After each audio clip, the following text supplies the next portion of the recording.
ठीक है, इसके बाद आ जाता है 300 आ जाते हैं। 300 रीडायरेक्शन का होता है। आपका पेज रीडायरेक्ट का मतलब क्या है? कोई एनएसएस की साइट पे आए, रीडायरेक्ट करके एचसी पे चला जाएगा, खुद ही चला जाएगा।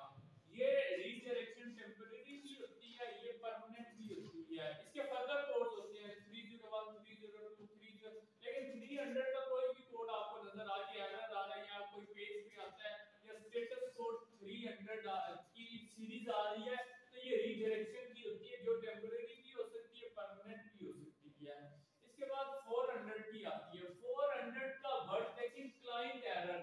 क्लाइंट एरर क्या होता है कि जैसे आप लोग बैठ के वेबसाइट देख रहे होते हैं ना, आप क्लाइंट होते हैं उस वेबसाइट के। क्लाइंट एरर का मतलब ये है कि आपकी साइट पे कोई एरर आया हुआ है, मीनिंग दैट आपको चीज नजर नहीं आ रही, सर्वर में शायद वो चीज ठीक है। ये 400 के एरर होते हैं। नॉर्मली क्या होता है, पेज जब फाउंड नहीं होता ना, आपको 404 का एरर नजर आता है। इसके इसके और भी होते हैं, 402 भी होता है इसके अंदर, मतलब जो यूज कर रहा है उसके यूजर को जो एरर नजर आ रहा होता है उसको क्लाइंट एरर कहते हैं। हाँ, क्लाइंट 400 के एरर्स कहते हैं इसको। 400 एरर पेज ब्रेक करके आएगा, 400 का एरर आएगा। 400 भी 404 403 402 ये एरर आ रहे होंगे। अगर 500 का कोई एरर आ जाए, बड़ा इंपॉर्टेंट होता है, मैं आपको बता रहा हूँ, कभी कोई मसला आ जाए एरर देखते ही पता लग जाता है कि किस चीज में एरर आ गया है। 500 का सीरीज में अगर कोई एरर आ गया आपका, तो ये सर्वर में एरर होता है। सर्वर एरर मींस कि आपका सर्वर डाउन हो गया है, या आप जो है ना, आपको किसी ने ब्लॉक कर दिया है, या आपका सर्वर जो है हैक हो गया है, तो आपको जो एरर मिलेगा, आपका सर्वर नहीं अप्रोच कर पा रहा, सर्वर के साथ कम्युनिकेशन नहीं हो पा रही, ये आपको सर्वर एरर आएगा। 50 की सीरीज ये चलती है। 502 फॉरबिडन पुश कर गया। हां जी, ये आगे फर्दर नीचे क्लासिफिकेशन हुई नहीं होगी। ये स्टेटस कोड 200 अक्सर आपको ओके का होगा सिग्नल। 301 permanent redirect. एक वेबसाइट है http, जैसे आप इंटरनेट पे देखें http अगर लिखें ना, http ये चलिए डॉक्टर साहब की देख लें, ये देखिए मैंने http लिखा है, मैं इंटर करूंगा ना, ये खुद ही https पे चला गया है। अब अगर मैं इसको यहाँ पे क्लिक करता हूँ ना, ये देखें ये https पे गया है। ये परमानेंट रीडायरेक्शन है, मीनिंग दैट कोई अगर गलती से http भी लिखेगा ना, तो ट्रैफिक रीडायरेक्ट करके चली जाएगी इस पे, https पे चली जाएगी। ये है सिर्फ एक वर्ड की चेंजिंग, लेकिन इस चेंजिंग से ये जो है ना, परमानेंट रीडायरेक्ट नॉर्मली ये होते हैं कि अगर हाँ ये भी होता है कि समटाइम आप कहते हैं कि मैंने अपनी वेबसाइट जो सी ने नई बना ली है, अब लोग पुरानी वेबसाइट पे आएंगे तो वो इतने क्लाइंट जाया जाएंगे, तो आप क्या करेंगे, आप कहेंगे कि पुरानी जो वेबसाइट है ना उस पे मैं रीडायरेक्ट करवा देता हूं परमानेंट। फिर आपको अपनी वेबसाइट के अंदर एक स्टेटस, उसके हेड के अंदर एक कोड लिखना पड़ता है। वो कोड क्या करता है, जब भी कोई रिक्वेस्ट आती है उसको रीडायरेक्ट करवा देगा आपकी नई वेबसाइट की तरफ। ये भी परमानेंट में बात है, ये भी यूज कर किया जाता है। Temporary redirect. टेम्परेरी रीडायरेक्ट 302 का एरर होता है। 302 क्या होता है, ये स्टेटस कोड होता है, ये एरर नहीं होता, ये स्टेटस कोड है। एरर सिर्फ 400 में आते हैं, बाकी कोई एरर नहीं है। 400 और 500 में एरर आ रहे होते हैं, बाकी आपके ये रीडायरेक्शन हो रही होती हैं। मैं आपको फर्दर भी दिखा सर दूंगा। ये होती किस लिए ये रिडायरेक्शन वगैरह? ये कोड होते हैं ना रीडायरेक्शन। मैं बता दो, आपने वेबसाइट नहीं बना ली है, पुरानी वेबसाइट पे लोग आते रहेंगे, जैसे पुरानी दुकान हो ना, तो आप नोटिस एक लगा देते हैं कि नहीं हमारी नई दुकान यहाँ चली गई है।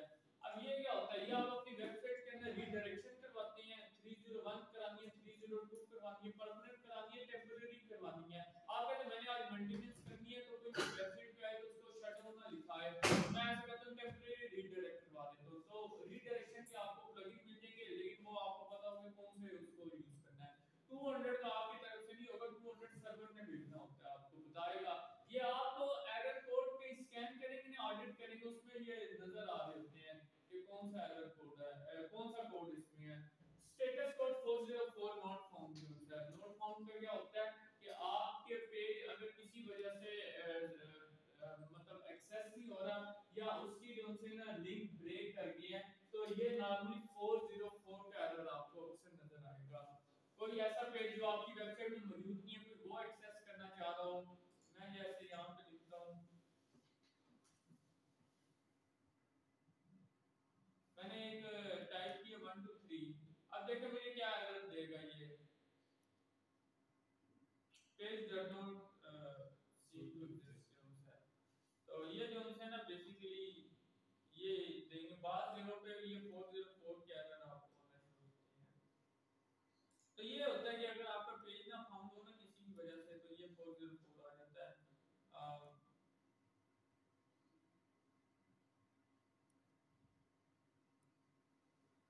अच्छा, अगर मैं बहुत डिटेल नहीं पढ़ा रहा, अगर परमानेंटली आपका सर्वर से पेज गायब हो गया ना, तो फिर 410 का एरर आएगा, मतलब 410 का एरर आएगा। प्लस 500 का मतलब है इंटरनल सर्वर में एरर आएगा। सर्वर क्या होता है, जहाँ पर आपकी वेबसाइट होस्ट हुई होती है वहाँ पर कोई एरर आएगा, तो ये 500 का एरर कहते हैं इसको। अच्छा, इसके बाद आ जाता है 503। 503 होता है कि अक्सर ना सर्वर किसी वजह से शट डाउन हो जाता है, या सर्वर जो सा होता है ना मेंटेनेंस के लिए स्लो हुआ होता है, तो तब ये आपको 503 का एरर आता है।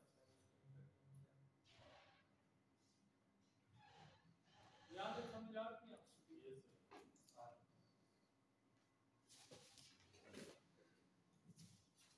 एरर कोड आ गया समझ? यस वैसे तो सबको पढ़ने चाहिए आदतों पैनल, उस पे भी ये आ रहे होते हैं, या आप लोग कोई एनालिसिस करेंगे, आपको एनालिसिस में ये चीजें नजर आएंगी।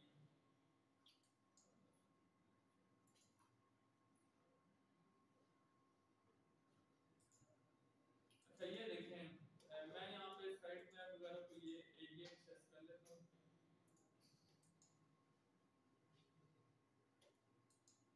अच्छा, अब यहाँ पे ना कुछ एरर वगैरह भी शो कर रहा होगा।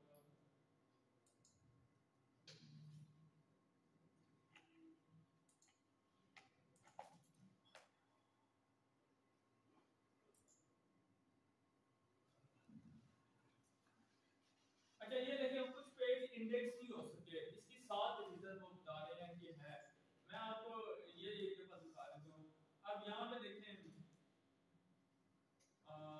ये देखें 4x इशू है इसका, ठीक है, 400 का एरर है, 404 नॉट फाउंड है, 14 पेजें जो के मतलब ब्रेक हुई हुई हैं।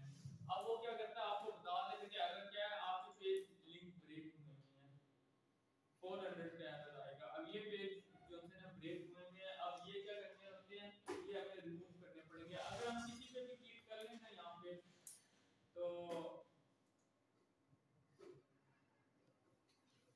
नॉट फाउंड 404 है। अब ये होते हैं कि आपको एरर कोड अगर आज लिख के जरूर देखिएगा।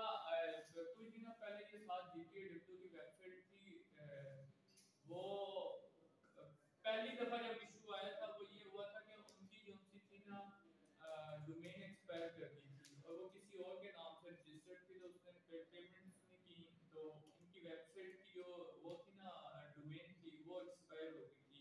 एक्सपायर जब हुई थी तो डोमेन एरर आना शुरू हो गया था, डोमेन सर्वर नॉट फाउंड। तो जब मुझे उन्होंने भेजा उनके टेक्निकल बंदे ने कि ये मसला आ गया, तो मैंने तो उसी वक्त कह दिया कि ये तो डोमेन एक्सपायर कर दिया, दोबारा वो फिर रिलीज वो करवा दी। कुछ दिन गुजरे तो होस्टिंग का एरर आना शुरू हो गया, होस्टिंग आपकी वो हो गया, तो वो एरर बेसिकली 500 का आ रहा था। तो फिर मैंने कहा आपकी होस्टिंग में इशू आ गया, मतलब आपकी होस्टिंग की वजह से उन्होंने अकाउंट ही सस्पेंड कर दिया था। तो आपने बस कोड देखना होता है, कोड देख के आप देख लेते हैं किस तरह का एरर आ रहा है, ना ये कि आप इररिलेवेंट डायरेक्शनों में भाग के उस एरर कोड को रीड कर लें कि ये एरर क्यों आता है और इसका क्या ताल्लुक होता है। क्लियर होगा? समझ आ गया एरर कोड्स क्या होते हैं? कोई क्वेश्चन तो नहीं आप में से?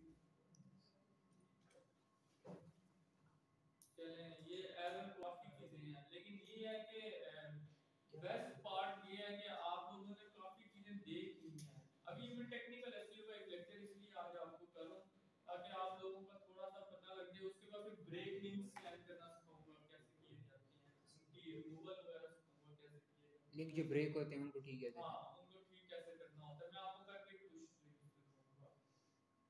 बस शॉर्टली ये लेक्चर देने आप लोगों की सिर्फ ये हूँ कहीं इंटरव्यू में जाएंगे या कोई टेस्ट वगैरह देंगे, ये जितना मैं पढ़ा रहा हूँ ना ये सारा टेस्ट में आता है, ये मैं आपको बता रहा हूँ। मैं तो आपको दे देता हूँ काफी टेस्ट, तो मुझे बहुत अच्छी तरह पता है ये सारी चीजें।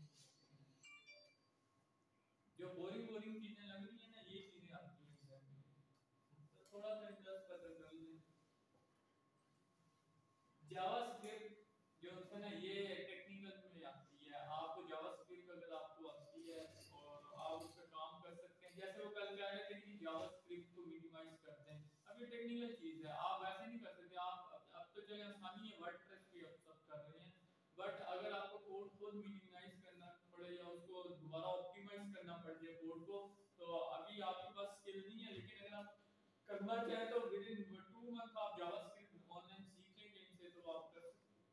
वो मतलब ऐसा नहीं है कोई अनलिमिटेड है। एक्सएमएल साइट मैप मैं जो है ना आज आपको डिटेल से बता दूंगा कि साइट मैप बेसिकली मैंने बताया था आपको स्ट्रक्चर होता है आपकी वेबसाइट का, ये स्ट्रक्चर आप जो है जनरेट करवाते हैं वर्डप्रेस की साइट में प्लगइन के थ्रू, और अगर आपकी मैनुअल साइट है तो मैनुअल साइट में आपको एक फाइल ऑनलाइन जनरेट करवानी पड़ती है। एक्सएमएल बेसिकली फॉर्मेट होता है इसका। साइट मैप आप देखें यहाँ गूगल को भी हमने देना होता है, ये सिर्फ ये फाइल क्या कर रही होती है, ये यहाँ पे आ जाए, ये साइट मैप गूगल को हमने भी बताना होता है भाई हमारा साइट मैप जो है ना वो मतलब उस साइट मैप में हमारे कितने यूआरएल्स हैं, कितने वेब पेज हैं, वीडियोस कितनी हैं, इमेजेस कितनी हैं, ये सारा एक साइट मैप में होता है।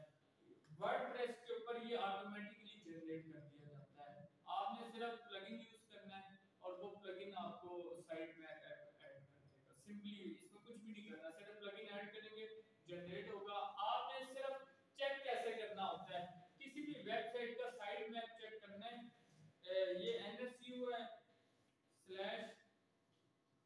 /sitemap.xml, ये इसका फॉर्मेट होता है XML। बाद में साइट्स ने इसको रीनेम भी किया हुआ होता है, इन्होंने रीनेम किया होगा, ये देखो 404 एरर आ गया है कि ये पेज नहीं एग्जिस्ट करता। पर मैं जीपीआई का देख लेता हूँ,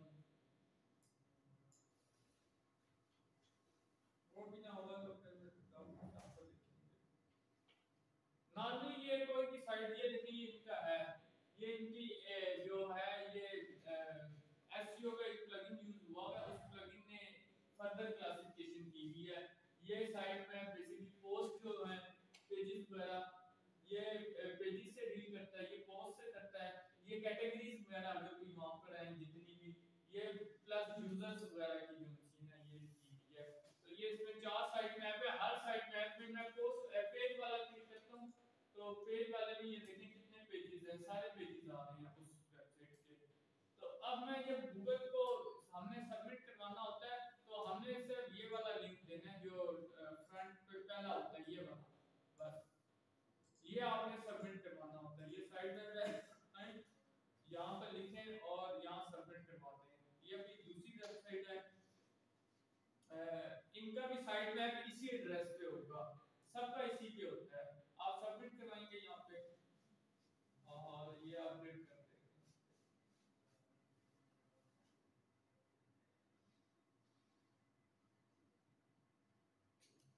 ठीक है, सक्सेसफुल हो जाएगा। इसमें कुछ भी नहीं करना होता, सिर्फ लिखना होता साइट मैप डॉट एक्सएमएल, वही होता है, बाकी ये उन्होंने टाइप किया हुआ होता है पूरा एड्रेस, वो सक्सेसफुल हो जाएगा और वो खुद ही स्कैन फिर फर्दर वो आपकी वेबसाइट को स्कैन करता रहेगा।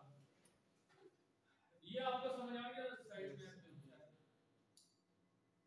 इसमें कोई क्वेश्चन नहीं है? आपके साइट का आर्किटेक्चर वगैरह जो है ना ये बड़ा इंपॉर्टेंट होता है कि हेडिंग्स होंगी प्रॉपर फॉर्मेट में, टाइटल्स होंगे, तो ये आर्किटेक्चर होता है। यूआरएल स्ट्रक्चर मैंने आपको बताया था शुरू में कि आपका यूआरएल स्ट्रक्चर जो है ना जैसे जिस टॉपिक पे आप लिख रहे हैं उसी टॉपिक पे होना चाहिए। इसके बाद थिन कंटेंट है। थिन कंटेंट क्या होता है कि आपकी वेबसाइट जो है ना उसमें कंटेंट मतलब थोड़ा है, बहुत कम पैराग्राफ हैं या बहुत कम वर्ड यूज हो रहे हैं, इसको थिन कंटेंट कहते हैं। दूसरे फिर डुप्लीकेट कंटेंट आ जाता है।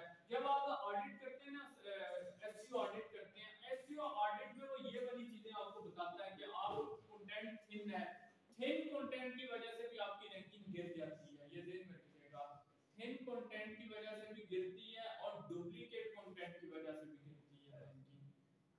अगर आपको वेबसाइट में बहुत ज्यादा थिन कंटेंट नजर आ रहा हो तो आप उसको इंप्रूव कर सकते हैं, आप उसमें मजीद टेक्स्ट ऐड कर सकते हैं, मजीद इमेजेस ऐड कर सकते हैं, और वीडियोस डायरेक्टली ना कीजिएगा क्योंकि वेबसाइट हैवी हो जाती है, मैंने आपको पहले भी बताया था। सर थिन कंटेंट से मतलब किसी पेज पे मतलब कि कोई चीजें बहुत कम पड़ी हुई है।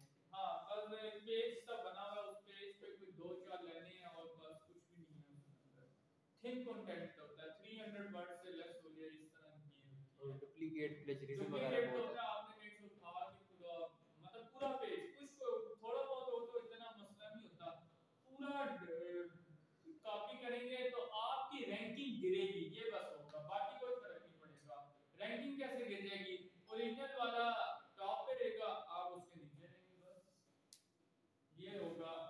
404 एरर पेजेस, ये भी आपने देखा, ये स्कैन करना होता है, आपने अपनी वेबसाइट को एक्टिवली स्कैन करना होता है इन एरर्स के लिए, जिसमें 404 का एरर होता है और 301 का। ये एरर कोड बेसिकली मैंने आपको अभी जो पढ़ाई है ये बड़े इंपॉर्टेंट है। आप कोई भी ऑडिट करवाएंगे, एसईओ ऑडिट करवाएंगे, उस एसईओ ऑडिट ने आपको ये एरर कोड बताने हैं।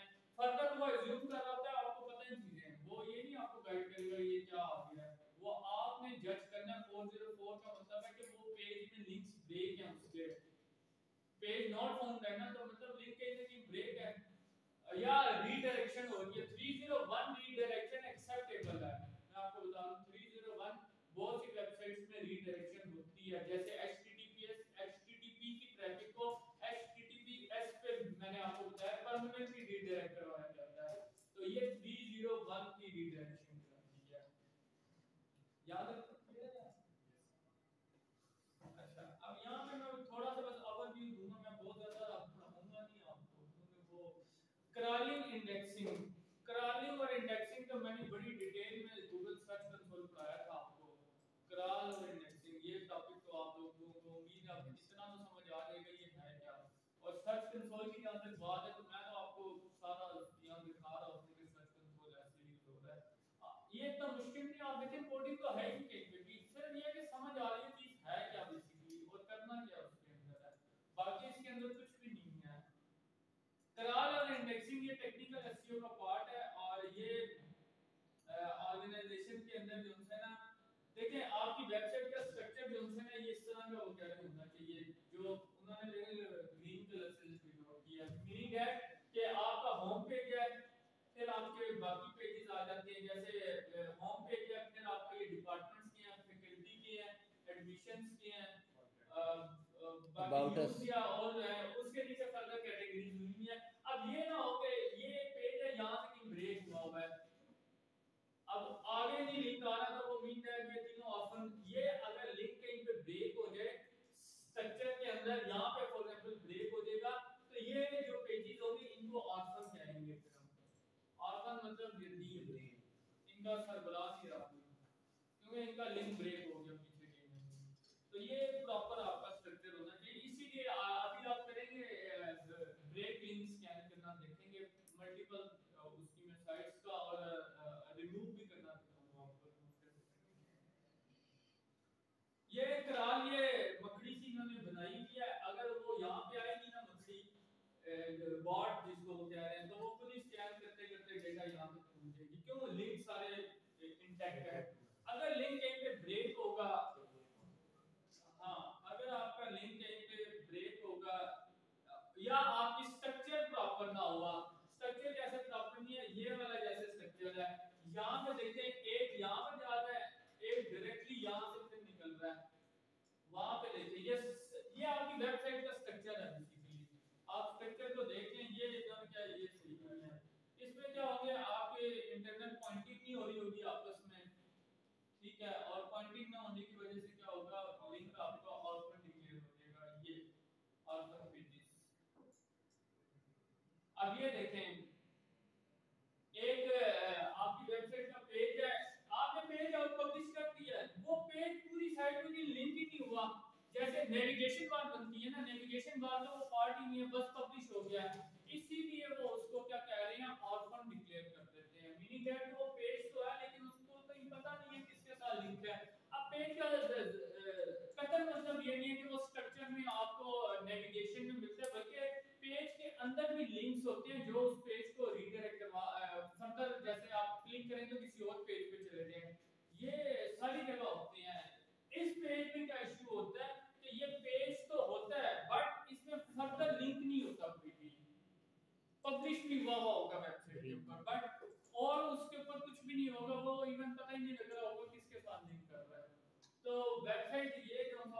इस तरह के पेजेस को जो किसी के साथ भी लिंक ना कर रहे हो, इनको ऑर्फन कहते हैं।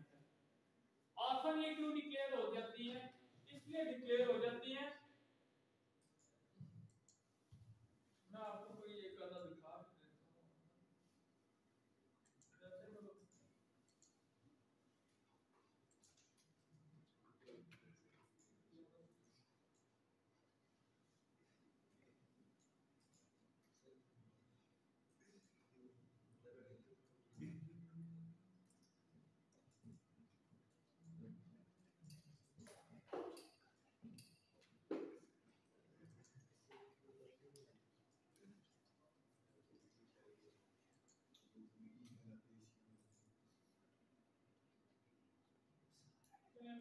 जस्ट एग्जांपल के लिए इधर मैं आपको वर्डप्रेस लॉगिन करके दिखाऊंगा, उधर वो ऑर्फन एक कैटेगरी डिक्लेयर वो भी कर देते हैं।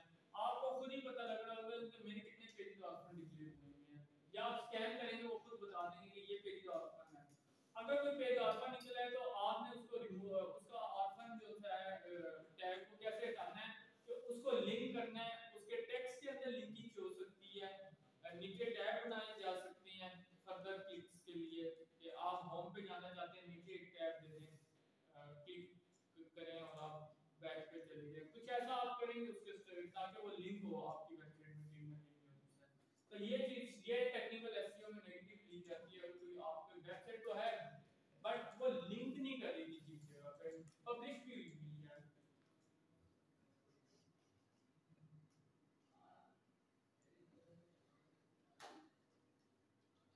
अच्छा, यूआरएल का स्ट्रक्चर ना कंसिस्टेंट होना चाहिए। कंसिस्टेंट का मतलब क्या होता है कि आपने एक जैसा स्ट्रक्चर रखना है, ये ना हो कि कुछ जगहों पे 1 2 3 हो, फिर आप बाय नेम करें, फिर आप डेटों के साथ कर रहे हो, तो इसलिए वो कह रहे हैं कंसिस्टेंट यूआरएल स्ट्रक्चर है, जो आप बड़ी डिटेल में पढ़ चुके हैं कि टाइटल जैसे पेज का होगा उसी तरह आपका यूआरएल का स्ट्रक्चर होगा। अच्छा, नेक्स्ट देखते हैं, ये सारा इन्होंने बताया है कि ये देखिए ये प्रॉपर स्ट्रक्चर है।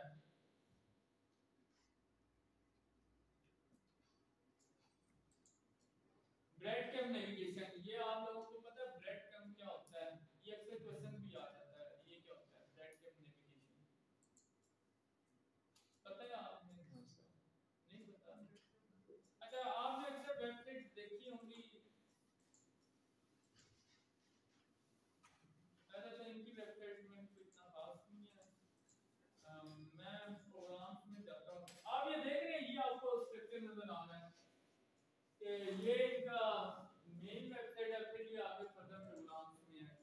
अच्छा, इसके बाद आप किसी और जगह आ जाते हैं, कॉमर्स में आ जाते हैं, तो अब आप देखें इसको ब्रेड कैम कहते हैं, कि आपको बता रहा होता है आप उस वेबसाइट में किस पोजीशन पे हैं करंटली, इसको ब्रेड कैम कहते हैं। समझ आ रहा है आपको? Yes sir. ये इधर आप जॉब करना चाहते हैं एसईओ की? नहीं सर, इसको नहीं समझ आ रही ब्रेड कैम की। तो समझोगे तो आएगी ना सर, आपने समझाया नहीं समझ आई। तो तुम सारी फेंका हुआ है, मैं इसलिए पूछा आपसे। नहीं सर, समझ ही नहीं। क्या? अच्छा, ये आप बताएंगे क्या होता है ब्रेड कैम? सर आपने बताया जैसे हम किसी भी साइट को विजिट करते हैं और हम किसी भी पेज पे हम जब जाते हैं तो उसके सारे कैटेगरीज जो है ना आपके सामने आना शुरू हो जाती है। आप जिस लोकेशन पे करंट होते हैं ना उस वेबसाइट में, तो आपको एग्जैक्ट पता लग रहा होता है आप कौन से पेज पे हैं। मैं आपको एक एग्जांपल पहले दे देता हूँ, एमएसक्यू का मैं देखता हूँ, इनका ब्रेड कैम इनका भी ऑन है मेरे ख्याल है, ये सारी वेबसाइट्स पे नहीं ऑन होता, ये भी मैं आपको बता रहा हूँ, ये कुछ वेबसाइट्स पे आपको मिलेगा, कुछ पे नहीं मिलेगा। सर, ये तो कंप्यूटर में भी इस तरह मतलब क्या आ रहा होता है कि आप कंप्यूटर के इस फोल्डर में हैं, ऊपर आता है, वो भी बता रहा होता है सर। जी, जैसे कंप्यूटर में मतलब कि इंटर वो साइट के अलावा जो हम पीसी ये देखिए इनका भी ये ब्रेड कैम है। ब्रेड कैम क्या है कि मैं अपनी वाइस चांसलर का पेज देख रहा हूँ ना, तो ये मुझे बता रहा है कि मैं वाइस चांसलर के पेज पे हूँ। इससे पिछला पेज जो था ये ऑफिस है उसका, और लास्ट में उसका ये होम है। सर मीन के ये पूरा पाथ हमें दे हाँ, रहा है। पाथ आपको बता देता है कि आपका पाथ क्या है। ठीक है, थोड़ी सी यार कोशिश कर लो और हिम्मत से, मतलब एसईओ का आपको होता है जो जॉब है, इसकी स्टार्टिंग पे एसईओ 50 60 हज़ार की जॉब मिली। हाँ, ये आ रहा है, ये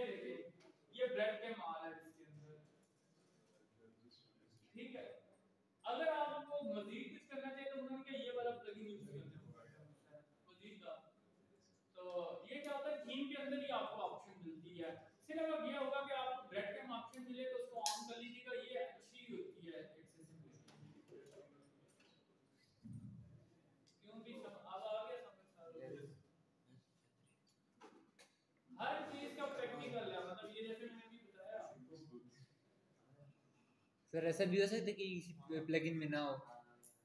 ना हो तो आप प्लगइन ऐड कर लेंगे, ठीक है। और अगर आप कोडिंग खुद कर रहे हैं तो कोडिंग के अंदर एक लाइन लिखनी होती है बस थ्रेड के अंदर।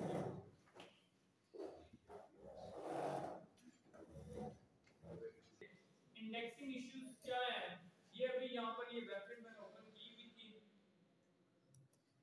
मैं ये जीपीआई के आपको दिखा देता हूँ इंडेक्सिंग इश्यूज या इनके दिखा देता हूँ।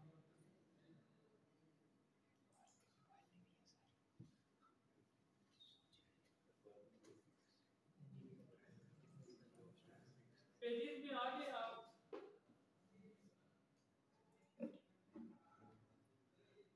देखिए गूगल सर्च कंसोल पे ये इश्यूज आपको पता लगेंगे, ये वैसे नहीं आपको पता लगेंगे। ये सर्च कंसोल में आपकी वेबसाइट होनी चाहिए, तब आपको पता लगेंगे कि आपके इंडेक्सिंग क्या इश्यूज आ रहे हैं। नॉर्मली मैं आपको जुबानी बता दूं तो इंडेक्सिंग में जो इशू आते हैं वो नॉर्मली जो है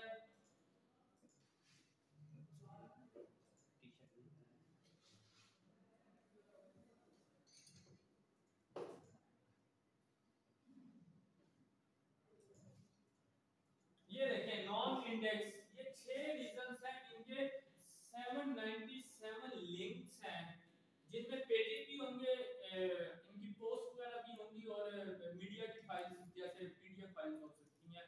सारे को मिला के लिंक्स 797 लिंक्स हैं जो नॉन इंडेक्स हैं। क्यों नॉन इंडेक्स हैं? इसकी 6 ग्राउंड्स हैं। ये अब 6 ग्राउंड्स में से मैं आपको बस मोटी मोटी एक दो चीजें इसमें बता देता हूं। ये देखें सॉफ्ट 404 एरर, वही है कि वेबसाइट में 404 एरर है। कितनी जगहों पे 225 लिंक्स जो है ना ये 404 एरर दे रहे हैं। इसके बाद जो है रीडायरेक्ट जो है 13 जो है ना आपके रीडायरेक्ट है जिस वजह से ये इंडेक्स नहीं हो रहे। मुझे ये एरर रिमूव करने पड़ेंगे वेबसाइट से, फिर ये इंडेक्स होंगे, अदरवाइज इंडेक्स नहीं होंगे। और इसके बाद जो है ना डुप्लीकेट लिंक्स हुए हुए हैं। कैनोनिकल आपने देखा ना, एक मैंने बताई थी आपको, शायद भूल गए होंगे। या डुप्लीकेट कोई कंटेंट है तो उसमें कैनोनिकल लिंक आपने ऐड करना होता है। लास्टली देखें कि करार हुई है लेकिन इंडेक्स नहीं हो सकती हैं। इनको सिर्फ आपने रिक्वेस्ट करनी है जाके कि इसको काइंडली वो करते हैं। अभी देखिए नॉट स्टार्टेड लिखा है, यहां पे क्लिक करें। बाकी अगर रिमूव करनी है वो जाएंगे, वो आपको बता देंगे कहां का एरर आ रही है। ये आपने क्या करनी है, ये आपको मैंने जहां ये इस वजह से नहीं किया था, ये सारे स्पैम लिंक्स हैं, मैंने वो बताया था फिर मैं रिमूव कर दूंगा, इसलिए मैं वैलिडेट नहीं कर रहा। आप देख लीजिएगा अगर आपको लगता है कि ये जनरल लिंक्स है, जैसे अक्सर साइट्स में होता है कि जनरल लिंक्स होती हैं, तो आपने उसके वैलिडेट फिक्सेस लाजमी करने हैं। गूगल आपकी वेबसाइट को विद इन 1 मंथ आपके करेक्ट करेगा। जो पेजेस इंडेक्स होने चाहिए नहीं हो सके तो वो खुद ही कर देगा, उसको करेक्ट करेगा। आपको बड़ा एक्टिवली सर्च कंसोल में बार-बार देखना पड़ता है। आपके मंथ में 1 से 2 दफा जरूर देखा करें, जिसकी भी वेबसाइट चला रहे हैं, एसईओ कर रहे हैं, उसमें आपको बार-बार आपके देखने की जरूरत होती है। कम से कम महीने में 2 दफा भी आने बहुत होता है, मतलब डेली ना भी लेकिन 2 टाइम्स। ये आ गया आपका नॉन इंडेक्स, ये यहीं से आप वैलिडेट करेंगे इसको, लेकिन एरर वगैरह देख लीजिएगा। अगर 404 के एरर आ रहे हैं, जैसे नॉट फाउंड की है 24 लिंक्स हैं, अब ये लिंक्स जो है ना कहीं ऐड हुए हुए हैं, तो अब क्या होगा, ये मुझे रिमूव करनी है वेबसाइट से। ये सारे लिंक्स जो हैं ये देख रहे हैं, ये लिंक्स हैं जो रिमूव करने की जरूरत है। ये रिमूव करने से हमें फायदा होगा क्योंकि हमारी रैंकिंग और बेहतर होगी, और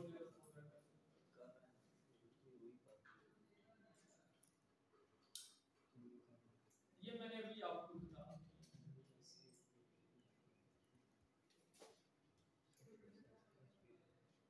स्क्रीमिंग फ्रॉग, अब स्क्रीमिंग फ्रॉग जो है ना ये आज के लिए तो नहीं है, ये मैंने पढ़ाना है आपको, ये आपके लिए मैंने इंस्टॉल किया होगा। ये आप देख रहे हैं, ये बहुत आसान है, सिर्फ इस पे स्कैन करना। आज टाइम बचा तो आज ही करूंगा, लेकिन अक्सर क्या इंटरव्यू में पूछते हैं कि आपने अच्छा ऑडिट किसके थ्रू करते हैं, या अक्सर जॉब्स की रिक्वायरमेंट्स में लिखा हुआ होता है कि स्क्रीमिंग फ्रॉग आना चाहिए आपको। मैंने ये इंस्टॉल किया था आप लोगों को सिर्फ पढ़ाने के लिए। ये मैं आपको लाइसेंस वर्जन है मेरे पास, और और ये मैं आपको स्कैन करूंगा। ये बहुत पावरफुल टूल है। अगर आप किसी बड़ी साइट को स्कैन करना चाहते हैं तो मैं भी जो वेबसाइट स्कैन करवाऊंगा वो तो बड़े ऑर्डिनरी स्कैन होते हैं, लेकिन इसके ऊपर डिटेल स्कैन होते हैं। इसके ऊपर स्कैन करने के बाद आप फर्दर एक्शन लेते हैं। मतलब अगर आप बाकी एसईओ करना चाहें तो आप फिर स्क्रीनिंग फ्लो ये टूल है ऑफिशियली गूगल ट्रेनिंग। अब मेरा ख्याल गूगल ने ट्रेनिंग एसईओ की देना खत्म कर दी है। पहले तो किसी टाइम मैंने देखी थी ट्रेनिंग, तो उसमें वो ऑफिशियली स्क्रीनिंग फ्लो यूज करवाते हैं। तो आप लोग इस टूल को यूज करना सीखेंगे। आज देखेंगे, आज ना होगा तो नेक्स्ट लेक्चर में मैंने देने हैं। तो ये स्क्रीनिंग फ्लो इसके ऊपर स्कैन्स किए जाते हैं। मैं है ये आसान है, इतना मुश्किल नहीं है। ये स्क्रीनिंग फ्लो होते हैं। ये देखिए ये स्टेटस कोड आ रहे होते हैं 200 301, मतलब वो स्कैन करेगा, स्कैन करके आपको रिजल्ट देगा। स्मर्श मैंने नहीं पढ़ाया आपको अभी तक। स्मर्श असल में टाइम के साथ है। अगर आपका वर्डप्रेस में थोड़ा बहुत पढ़ाने के बाद टाइम एक अगर लेक्चर भी बच गया ना तो मैं स्मर्श और AHREF ये दो टूल्स आपको जस्ट ओवरव्यू दे दूंगा। सर कब पढ़े हम वर्डप्रेस? आज आज टाइम बचा तो मैं थोड़ा सा वर्डप्रेस इंस्टॉल करवा दूंगा, नहीं तो ये मैंने टेक्निकल थोड़ा सी मतलब ये बस लेक्चर के अंदर ब्रेक लिंक असल में करवानी है। मेन जो चीज है ये स्मर्श बहुत पावरफुल टूल है। ये भी इंटरव्यू में अक्सर कहते हैं, ये पूछ लेते हैं तो वो कहते हैं कि आपको स्मर्श आता है। तो स्मर्श कुछ भी नहीं है, आपने बस अपनी वेबसाइट इंटीग्रेट करनी है और वो स्कैन्स करके आपको देता रहेगा। आपको वो स्कैन्स ये भी ऑडिट की हाँ, ऑडिट के अलावा भी इसके अंदर बहुत सी ऑप्शंस हैं। आपको रैंकिंग पता लगती रहेगी, आपकी बाकी चीजें। सर ये पेड है? पेड है? आपको जो पेड टूल्स पाकिस्तान में कुछ अदारे हैं जो आपको 2000 पर मंथ पे ये दे देंगे। इसका लाइसेंस बड़ा महंगा लाइसेंस है स्मर्श का। फ्री में एक साइट आप रख सकते हैं, लेकिन लिमिटेड स्कैन्स होते हैं। ये आपकी बस आप लिख लें। मैं अब आपको पढ़ाने पे अभी जा नहीं सकता असल में ना, क्योंकि वो मैंने जो पढ़ाना है वो भी पढ़ाऊंगा। क्योंकि बड़ा टूल है ये। एक लेक्चर अगर मिल गया तो 2 घंटे इस पे और 2 घंटे ये ज्यादा फिर जैसे ओवरव्यू दे दूंगा। आप लोगों को थोड़ा सा पता लगेगा ये है क्या चीज है। आपने बस करना कुछ भी नहीं है, वेबसाइट इंटीग्रेट करनी है, ये स्कैन्स करता रहेगा, आपको बताता रहेगा। आपने बस रीड करना है ये क्या करता है। कंप्यूटर एनालिसिस दे देगा आपको, आपके मुकाबले में कोई साइट्स हैं वो क्या कर रही हैं, आप क्या उसके साथ कर सकते हैं। इसके बाद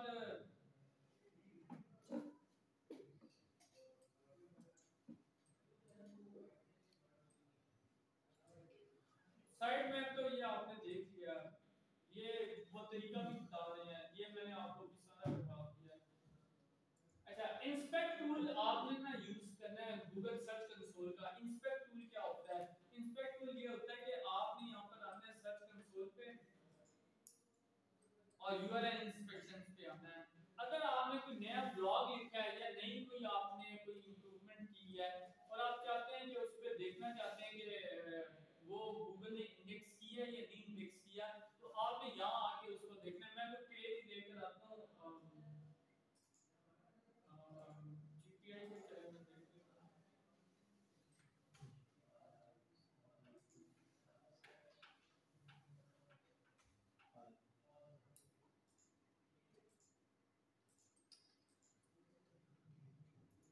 मैं कोई देखता हूँ कोई ऐसा पेज हो जो ज्यादा हो, लाइब्रेरी का पेज है फॉर एग्जांपल। आपने कोई नया ब्लॉग लिखा है, जब भी लिखा है तो आपने उसको गूगल सर्च कंसोल पे लेकर आना है। उस वेबसाइट में यूआरएल इंस्पेक्शन भी आना है और यहाँ पे पूरा यूआरएल टाइप करना है या कॉपी पेस्ट करना है, एंटर प्रेस करना है। गूगल आपको एग्जैक्ट बताएगा कि ये गूगल ने इंडेक्स किया हुआ या नहीं किया हुआ। अगर नहीं किया तो रिक्वेस्ट करनी होगी, ये हुआ है इंडेक्स किया वाला पेज। मैं देखता हूँ एक पेज पिछले दिनों मैंने रिक्वेस्ट की थी, अभी तक वो हुआ या नहीं हुआ।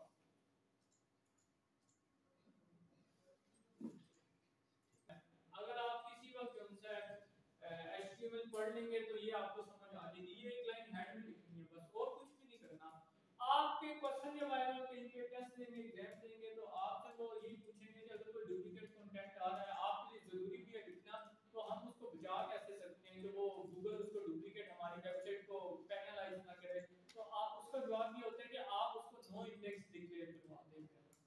नो इंडेक्स डिक्लेयर करवाते हैं। नो इंडेक्स से क्या होगा, गूगल को आप कहेंगे कि मेरे पेज को इंडेक्स ही ना करें करके, इसको लेफ्ट आउट करते हैं, हमें जरूरत नहीं है गूगल की इंडेक्सिंग की। वो आपका पेज, वो एक पेज नहीं होगा तो पूरी साइट आपकी बच जाएगी। सच से वर्डप्रेस में हम कोडिंग मतलब जरूरत नहीं होती, तो वहां पे भी करना पड़ेगा ये। वहां पर लिंक्स होते हैं पेज में, आप वर्डप्रेस में ना टूल वगैरह यूज कर लीजिएगा। इसमें ना दो तीन जगहों पे है, आप टूल यूज कर लें, नो इंडेक्स पेज, तो है वो सही हाँ जी हैं सारे हैं, वर्डप्रेस में सारी चीजें हैं, आप बस सर्च कर लीजिएगा उसको।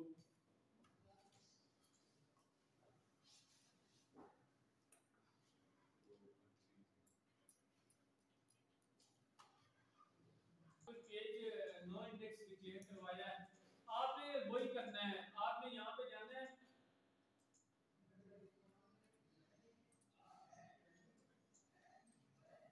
यहाँ पे जाना है और यहाँ पे यूआरएल को ना टेस्ट लाइव करना है।